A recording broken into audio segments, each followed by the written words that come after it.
Welcome back to this week's video. I'm excited to be with you today. We're continuing our series on new, unknown, strange ingredients that you might come across as you get into more whole food, plant-based recipes. So today, by popular demand, a lot of you have been asking about tofu. Now, we're going to dive into all of this. We're going to answer all your questions, and hopefully this will just put your mind to rest of whether it's healthy or not and how to prepare it so that it tastes good and so that your family won't freak out when you start using it. So we're going to dive right into that. If this is your first time seeing these videos, welcome. My name's Danielle. I'm a national board certified health and wellness coach, and I'm a plant-based nutrition educator. So I do these weekly videos on YouTube, on Instagram TV, and inside my private Facebook group, Healthy Living with Danielle Dinkelman. And I love sharing things with you that will help you make healthy living easier and more doable. And we talk about healthy habits, we talk about prioritizing, making the time to take good care of yourself and those self-care things, and upgrading your nutrition. So without further ado, let's talk about tofu. So first of all, what is it? What is tofu? Tofu is a block of curdled soybeans. Okay, you can kind of think about the process of making cottage cheese, except instead of cow milk, we are starting out with soybeans, and we are creating a soy product. Okay, so is this a whole food or is it a processed food?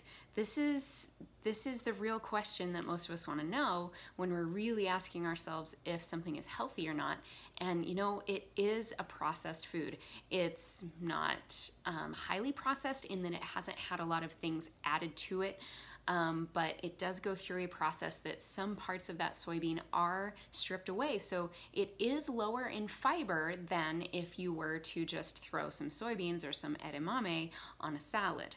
Okay, so yes, it is a slightly more processed food. But it doesn't have a lot of additives. The only added thing in there you're usually looking at is the salt seawater that it is soaked in. So it's kind of a yellow light food on my scale. So not something that I use all the time, definitely not on a daily basis, and probably not even on a weekly basis, but maybe like once or twice a month. It's something that my family has really enjoyed. So for today, I'm going to be talking about extra firm tofu, because guess what? You can get tofu in a variety of consistencies, which is maybe part of why it's been a little overwhelming or confusing to you if you have wandered over to that section of the grocery store where tofu lives. I use extra firm tofu in most of the recipes that I'm going to be talking about today. It also comes in just firm tofu, or it can come as silken tofu. Firm tofu, the only time I use that is if I'm putting it in the blender and turning it into like a tofu sour cream. And the only time I really use silken tofu is if I'm also throwing it in the blender and maybe using it as part of a sauce or a cream or a smoothie even. So I don't really use either of those a whole lot. So today mostly I'm talking about extra firm tofu, because that is probably what you've had the most experience with if you've gone to a restaurant and ordered it and maybe it's on a salad or a stir fry. Okay, now I just want to like clear the air right now about this question that might be running through your head, especially if cancer is on your radar. Is soy safe? Now, there is a lot of confusion around this, and I'm just going to put your mind to rest right now. Soy products are safe, okay? You can have soy and not worry about creating or exacerbating cancer, especially things like breast cancer, right? So I'm actually going to have a link in the description of this video for you to go do some more research on this so that you can really learn this for yourself. I'm really, really passionate about empowering you to make these decisions based not on like, just don't take my word for it. I want you to go and do your research on this. There are lengthy, well-established studies that are showing us that actually the estrogen in soy, which most people, that's what they're worried about, right, is the estrogen. It is a plant estrogen. It is not the same as the estrogen that is found in the human body or in animal bodies. And as such, it actually has the reverse effect. It can actually become protective from breast cancer. Okay, so do your research, get informed on that if that is on your radar. It's actually super exciting that including some soy products in your regular routine could actually prevent breast cancer. So take a look at that if you're interested. Okay, one more thing to keep in mind when you are purchasing tofu is that a lot of soybeans, especially in the United States, are grown as a GMO or a genetically modified organism. So we do want to stay away from that. We do want to buy non-GMO, and we want to try to find organic tofu, which is really not that hard to do. So okay, so that's the basics. How do you use this? Why would you use this? Now, I'm gonna clear the air a little bit, because I think a lot of people that maybe just start learning about going vegetarian or going vegan or going to a plant-based diet, they start worrying about protein, right? And so then they learn about things like tofu and seitan and tempeh, these meat replacers. And I gotta tell you, you don't need those in order to get enough protein. All you need to do is eat whole plant foods, because there's protein in potatoes, spinach, broccoli, brown rice, black beans, lentils. Like, if you eat a variety of plant foods from all of the 5 food groups that I teach you about, you're gonna be just fine. So, is tofu necessary to have a balanced, healthy vegetarian diet? Absolutely not. It's not. So it's really just there to have some fun with, honestly.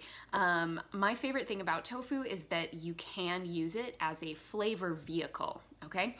So that's one of the things, honestly, that I think most people like and miss about meat in their diet when they go to a more plant-based way of eating, because meat is usually that vehicle that brings the flavor, right? It's what you're marinating, it's what you're putting the barbecue sauce on, it's what you're putting that spice rub on and then throwing it on the grill.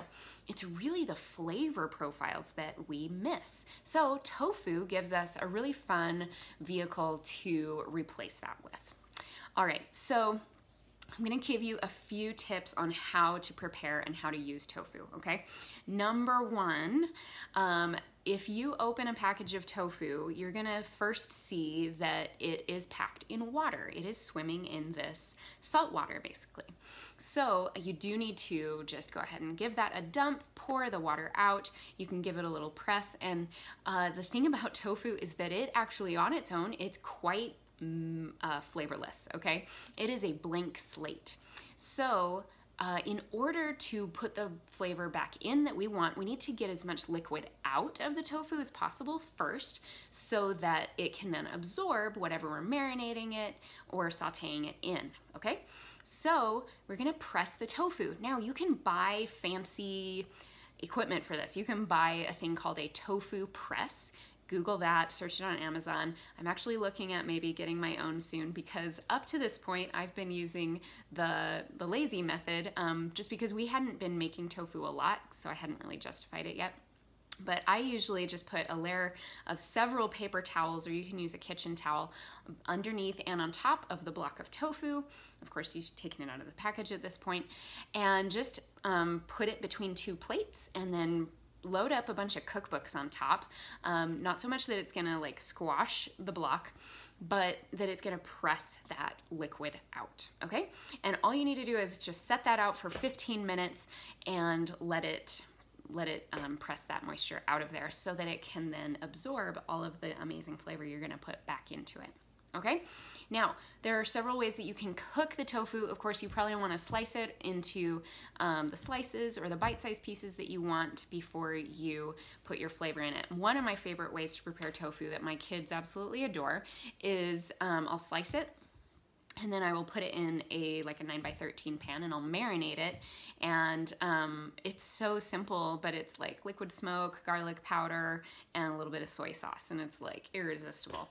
So really easy, basic stuff you can do here, and you can just marinate that, and then you can bake it in the oven. Okay, you can also use a grill, you can use a panini press, really anything like that. And I've also diced it into bite-sized pieces, and I've cooked it in my air fryer with great success, and it's been fantastic. So if you want recipes for this sort of thing, I share this sort of stuff on my Instagram, and I share this sort of stuff in my private Facebook group. So come and hang out with me in one of those places, and I can send some more recipes your way, but now you know what to do with the stuff, right? Okay, so where are you gonna find this amazing tofu that you wanna try in the next week or so? You wanna go to any grocery store. You don't even have to go to the health food store, okay? You should be able to find this in just about any grocery store.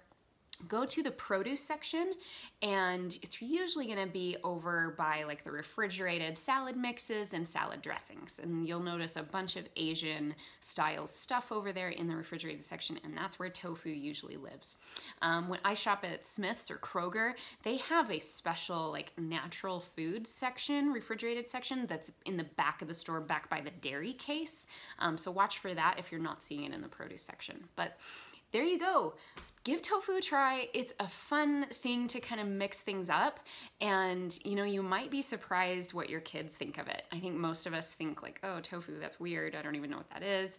But if you learn how to prepare it well, your kids might actually end up loving it like mine do, and your husband might warm up to it as well. So enjoy those tips. Let me know how those go, and let me know if there's other questions you have as you have started to upgrade your nutrition to more plant-based whole food eating, and let me know what I can help you with, and we'll see you in the next video.